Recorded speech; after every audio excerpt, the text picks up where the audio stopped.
നമസ്കാരം. ഇന്ന് നമ്മുടെ 142ാമത്തെ എപ്പിസോഡാണ്.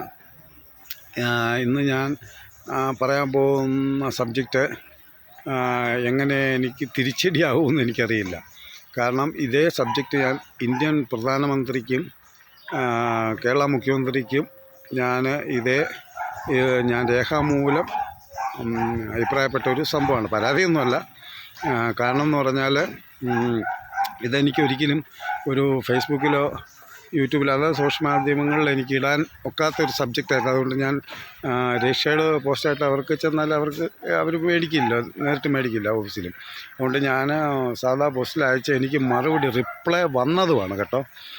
കേരള ഗവൺമെൻറ് ഭാഗത്തുനിന്നുണ്ടായാലും എനിക്ക് പ്രധാനമന്ത്രിയുടെ ഓഫീസിൽ നിന്ന് എനിക്ക് ഹിന്ദി അറിയില്ല, ഇംഗ്ലീഷ് അറിയാം, മലയാളം, തമിഴ്, ഇത്ര 3 ഭാഷ അറിയുള്ളൂ. എനിക്കതുകൊണ്ട് മലയാളത്തിൽ കണക്ട് ചെയ്ത് എന്നോട് ചോദിച്ചതാണ് പ്രധാനമന്ത്രിയുടെ ഓഫീസിൽ നിന്ന്. ഇത് പറയാൻ പോകുന്നത് ഞാൻ സോഷ്യൽ മീഡിയയെക്കുറിച്ചാണ്. ഇന്ത്യ അതായത് ഒരു 3 കൊല്ലം, നമ്മൾ 5, 8, 10 എന്നൊക്കെ പറയും, ഒരു 5 കൊല്ലം മാക്സിമം 5 കൊല്ലത്തിന് നമ്പർ 1 ആകും. കാരണം ഇപ്പോൾ അതിനുള്ള ഇന്ത്യയെ തകർക്കാനായിട്ട് നമ്മളെ അടുത്തുള്ള രാജ്യങ്ങൾ സഹിതം പലരും ശ്രമിച്ചതാണ്. ശ്രീലങ്ക വരെ ചൈനയെ കൂട്ടുകൂട്ടിയതാണ്. അങ്ങനെ നമ്മുടെ അടുത്തുള്ള നേപ്പാൾ ഒഴികെ ബാക്കി എല്ലാ രാജ്യങ്ങളും നമുക്കെതിരെ അവിടുത്തെ പ്രധാനമന്ത്രിയാണ് നമുക്ക് അനുകൂലമായിട്ട് നിന്നത്.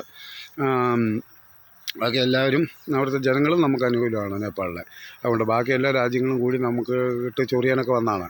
പക്ഷേ ഇന്ത്യ അതിനെല്ലാം പ്രതിരോധിച്ച് ഇപ്പോൾ അമേരിക്ക നമുക്ക് അതിൻ്റെ ടാക്സ് എന്തോ കൂട്ടി. പക്ഷേ ഇന്ത്യ അതിന് GST അടക്കമുള്ളതും ഇന്ത്യയുടെ തനതായ രീതിയിൽ പോയി. പക്ഷേ ഞാൻ ഈ സോഷ്യൽ മീഡിയയെക്കുറിച്ചാണ് പറയുന്നത്. ഒരുപക്ഷെ ഇത് അപ്ലോഡ് ചെയ്യപ്പെട്ടില്ലെങ്കിലും ഞാൻ ഇന്ത്യയെ സ്നേഹിക്കുന്നു. ഞാൻ ലോകം മൊത്തം ഒന്ന് എന്ന് ചിന്തിച്ചാണ്. ഞാൻ ജാതിയില്ലാതെ മക്കളെ വളർത്തിയതിനാണ്. അതിനൊക്കെ ഉപരിയാണ് ഞാൻ ലോകം മൊത്തം ഒന്ന്. പക്ഷേ ഞാൻ ഇന്ത്യക്കാരനായിട്ട് ഇപ്പോൾ മാറിക്കഴിഞ്ഞു, ഒരു മലയാളിയായി മാറിക്കഴിഞ്ഞു. കാരണം ഏറ്റവും സ്വാതന്ത്ര്യത്തോടു കൂടി അഭിപ്രായം പറയാനും ഏറ്റവും നല്ല രീതിയിൽ ജീവിക്കുന്ന ഒരു രാജ്യമായിട്ട് ഞാൻ ഇന്ത്യയെ കണക്കാക്കുന്നു. ബാക്കി ഏത് രാജ്യം എടുത്തോ അവിടെ പരിമിതികളുണ്ട്. പബ്ലിക്കായിട്ട് ആരെങ്കിലും ഒന്ന് വിമർശിച്ചോ വേറെ തല കാണില്ല. ഒന്നെങ്കിൽ അവിടുത്തെ ഗവൺമെൻറ് അറസ്റ്റ് ചെയ്യും, ഇല്ലെങ്കിൽ അവിടുത്തെ ഗുണ്ടകൾ അല്ലെങ്കിൽ തീവ്രവാദികൾ കൊന്നുകളയും. അതൊക്കെയാണ് അവിടുത്തെ അവസ്ഥകളൊക്കെ. നമ്മുടെ ഇന്ത്യയാണ് ഏറ്റവും സ്വസ്ഥമായിട്ട് ജീവിക്കാൻ പറ്റുന്നത്. പിന്നെ ഇവിടെ BJP, കോൺഗ്രസ്, മാർക്സിസ്റ്റ് എന്നൊന്നും ചിന്തിക്കണ്ട. കാരണം എൻ്റെ ഒരു സുഹൃത്ത്, അയാൾ 3 സീരിയൽ ചെയ്താണ്, അയാൾ പുസ്തകങ്ങൾ എഴുതുന്നതാണ്. അയാൾ നമ്മുടെ B.Ed സെൻറ്ററിൻ്റെ ഡയറക്ടറായിരുന്നു. അദ്ദേഹം മരിച്ചുപോയി, ജലീൽ സാറ്. അദ്ദേഹത്തിൻ്റെ മകനായ ജെഫ്രി ജലീൽ എന്ന് പറഞ്ഞ് അദ്ദേഹം ഇന്ന് BJPയുടെയും ഹിന്ദു സംഘടനകളുടെയും വളരെ തലപ്പത്തിരിക്കുന്ന ഒരാളാണ്. കാരണം ഇതിനകത്ത് ജാതീയതയൊന്നുമില്ല. കാരണം ഇന്ന് ഇന്ത്യയിലെ മുസ്ലിമുകളാണ് ഏറ്റവും സ്വസ്ഥമായിട്ട് ജീവിക്കുന്നത്.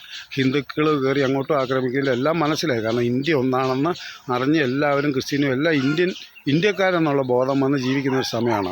ഈ സമയത്ത് എനിക്ക് സൂചിപ്പിക്കുകയാണ്, നമ്മുടെ സോഷ്യൽ മീഡിയകൾ ചിലപ്പോൾ ഡേഞ്ചർ അവസ്ഥയിൽ പോകും. ഈ ആൻഡ്രോയിഡ് മൊബൈലിൽ എന്തെങ്കിലും രജിസ്റ്റർ ചെയ്യണമെങ്കിൽ പോലും നമ്മളിപ്പം ഗൂഗിളിനെ ആശ്രയിച്ചാണ്. ഇതെല്ലാം മറ്റൊരു രാജ്യത്തിൻ്റെയാണ്. അതായത് ബി ഫ്രാങ്ക് അമേരിക്കയുടെയാണത്. അമേരിക്കയുടെയിലാണ് യൂട്യൂബ്, ഫേസ്ബുക്ക്, ഇതിൻ്റെ എല്ലാം തലപ്പത്തിരിക്കുന്നു. ഇതെല്ലാം ഏകദേശം 90% ആസൂത്രണം ചെയ്തതെല്ലാം ഇന്ത്യക്കാരാണ്. അപ്പം നമുക്കിപ്പം യുദ്ധം വരുമ്പോൾ 2 മണിക്കൂർ തെറ്റിദ്ധാരണാജനകമായ വാർത്തകൾ പ്രചരിപ്പിച്ചാൽ, ഈ സോഷ്യൽ മീഡിയ വഴി പ്രചരിപ്പിച്ചാൽ ഇന്ത്യയിൽ 2 മണിക്കൂറത്തിന് ആഭ്യന്തര കലാപം ഉണ്ടാക്കാൻ, അത് അടിച്ചമർത്തണമെങ്കിൽ 2 മണിക്കൂർ കഴിഞ്ഞ് ജനങ്ങളിൽ പരിഭ്രാന്തി പരത്തുക.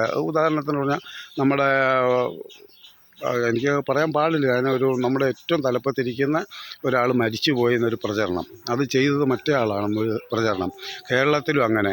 അതുണ്ടാക്കുന്ന ആഭ്യന്തര കലാപം ഭീകരമാണ്. അല്ലെങ്കിൽ ഒരു ദേവാലയം തകർക്കപ്പെട്ടു, ഇതുണ്ടാക്കുകയാണ്. പക്ഷേ അവിടെ നമ്മുടെ ഇന്ത്യ ആ സമയം തോൽപ്പിക്കാൻ ശക്തരായ യുദ്ധം ചെയ്ത് ബോംബിട്ടിരിക്കുകയായിരിക്കും. അതിനെ തകർക്കാൻ, ഇന്ത്യയെ പരിഭ്രാന്തിയിലാക്കാൻ 2 മണിക്കൂറെങ്കിലും സാധിക്കും. ഈ 2 മണിക്കൂർ നിർണായകമാണ്. നമ്മളിപ്പം യുദ്ധം ചെയ്ത് ജയിച്ചത് നിമിഷങ്ങൾക്കകം പറയാതെ ആക്രമിച്ചുകൊണ്ടാണ്. അത് ഇന്ത്യൻ ബുദ്ധിയാണ്. ആ ഇന്ത്യൻ ബുദ്ധി ഇന്ത്യക്ക് ഉപയോഗിച്ച് ഈ നമ്മുടെ ആൻഡ്രോയിഡ് ഫോൺ പോലും രജിസ്റ്റർ ചെയ്യുന്നത് എങ്ങനെയാണ്? നമ്മുടെ എല്ലാ ഡാറ്റകളും, നമ്മുടെ ആധാറും കൊടുക്കുന്നില്ല, നമ്മുടെ പാൻ കാർഡും കൊടുക്കുന്നില്ല. പക്ഷേ പാൻ കാർഡ് കൊടുക്കണം. റിട്ടേൺ നമുക്ക് നമുക്ക് ഏതെങ്കിലും സോഷ്യൽ മീഡിയയിൽ നിന്ന് കിട്ടണമെങ്കിൽ നമ്മുടെ എല്ലാ രഹസ്യങ്ങളും അവരുടെ കയ്യിലാണ്. നമ്മൾ ആരൊക്കെയാണ്, എവിടെയൊക്കെയാണ്, എന്ത് ബുദ്ധിയുണ്ട്, എന്ത് വിദ്യാഭ്യാസമുണ്ട്, എന്തൊക്കെ ചെയ്യുന്നു എന്നെല്ലാം മറ്റുള്ള രാജ്യത്തിൻ്റെ ഇതിനറിയാം. അതുകൊണ്ട് ഇന്ത്യ അത്യാവശ്യമായിട്ട് ചൈനയെ പോലെ തന്നെ ഇത് കൊറിയയെ പോലെ തന്നെ നമ്മളൊരു സോഷ്യൽ മീഡിയ തുടങ്ങിയിരിക്കണം. റഷ്യയ്ക്ക് അതുണ്ട്. നമ്മുടെ യുദ്ധകാര്യങ്ങളിലൊക്കെ നമ്മുടെ കാര്യങ്ങളൊക്കെ ഇന്ത്യ സ്വയം ചെയ്യുന്നുണ്ട്. അതേ സംഭവം തന്നെ നമ്മൾ ഇന്ത്യക്ക് അത്യാവശ്യമായിട്ടൊരു സോഷ്യൽ മീഡിയ ഇന്ത്യയിൽ 140 കോടി നമുക്കുണ്ട്. ചൈനയ്ക്കുണ്ട്, അതിൻ്റെ മേളിലും അടുത്തങ്ങാണ്ട്. റഷ്യയ്ക്കുമുണ്ട്. വെറും 44 കോടിയുള്ള വേറൊരു രാജ്യക്കാരാണ് നമ്മളൊക്കെ. ഈ 3 രാജ്യങ്ങളും ഇപ്പോൾ ഒന്നിക്കുമെന്ന് ഒരിക്കലും സ്വപ്നത്തിൽ പോലും. അത് നിസ്സാര കാര്യങ്ങളാണ് ചൈന ഇന്ത്യയായിട്ടുള്ളത്. ചുമ്മാ ഇച്ചിരി അതിർത്തി തർക്കം. അതുപോലെയല്ല, നമ്മളെ തകർക്കാൻ ഇങ്ങോട്ട് കയറി ആക്രമിച്ചിട്ടൊന്നും കുഞ്ഞു കുഞ്ഞു പ്രശ്നങ്ങളേ ഉള്ളൂ വർഷങ്ങളായിട്ട്. അതൊക്കെ സോൾവ് ആവും. അപ്പം ഞാൻ പ്രധാനമന്ത്രിക്ക് പരാതി അയച്ചു. അതിന് മറുപടി എന്നെ വിളിച്ചു, സംസാരിച്ചു. ഞാൻ പറഞ്ഞു പരാതിയല്ല, ഇതെൻ്റെ ഒരു അഭിപ്രായമാണെന്ന് പറഞ്ഞു.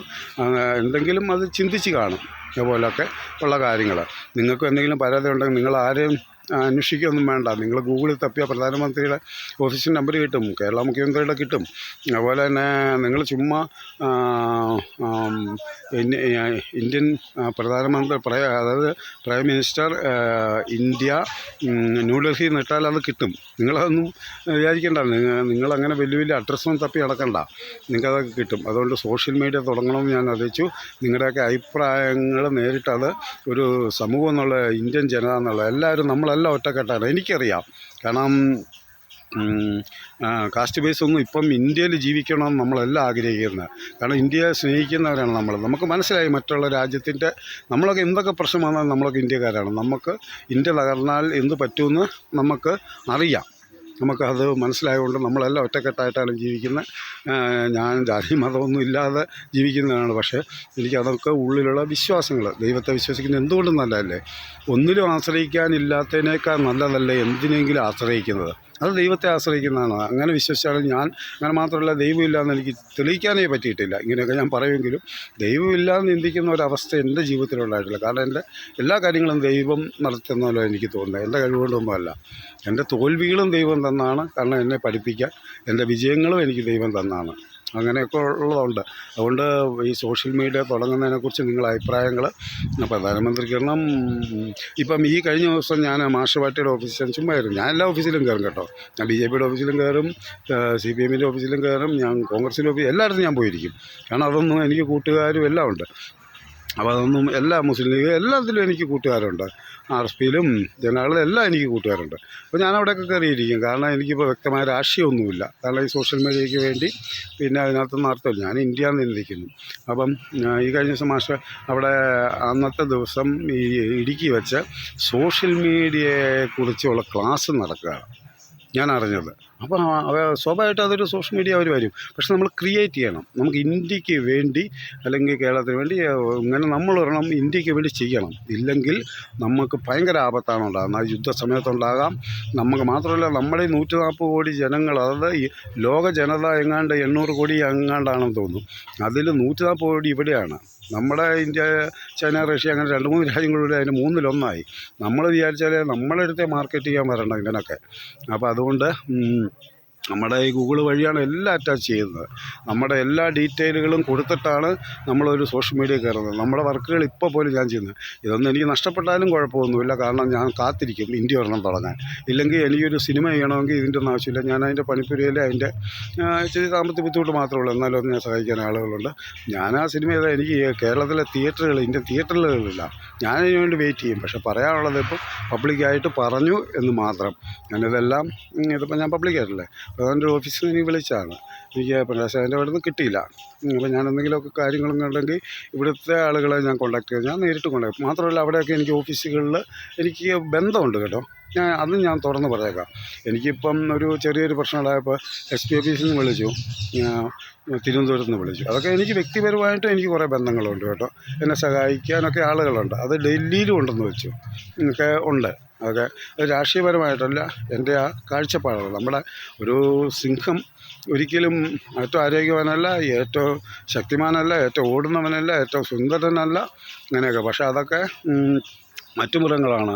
ഏറ്റവും പൊക്കമുള്ളത് ജിറാഫിനാണ്, ഏറ്റവും വലിപ്പമുള്ളത് ആനയ്ക്കാണ്, ഏറ്റവും ഓടുന്ന പുലിയാണ്. അങ്ങനെയൊക്കെ ഉണ്ട്. പക്ഷേ ആറ്റിറ്റ്യൂഡാണ് നമ്മളെ എന്തെങ്കിലും ആക്കി തീർക്കുന്നത്. എൻ്റെ ആറ്റിറ്റ്യൂഡ് ഞാനങ്ങ് പറയുന്നേ ഉള്ളൂ.